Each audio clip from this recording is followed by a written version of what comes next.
පසුගිය සැප්තැම්බර් මාස 26 වැනි දින පැවැත් වූ වෛද්‍ය කඳවුර සාර්ථකව පැවති අතර 350කට අධික පිරිසකට වෛද්‍ය උපදෙස් ලබා දීමට හැකි වුණි.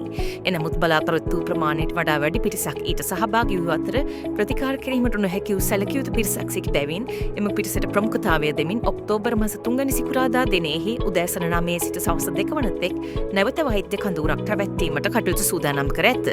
පසුගිය 26 වැනි දින වෛද්‍ය කඳවුරට පැමිණ ප්‍රතිකාර ලැබීමට අවස්ථාවක් නොවූ තානාපති කාර්යාලය මගින් නිල මුද්‍රාව තබන ලද ටෝකන් අංක ලබාගත් පිරිස් වෙත මීළඟ ඔක්තෝබර් මාස 3 වෙනිදා පැවැත්වෙන වෛද්‍ය කඳවුරට සහභාගී විය හැක.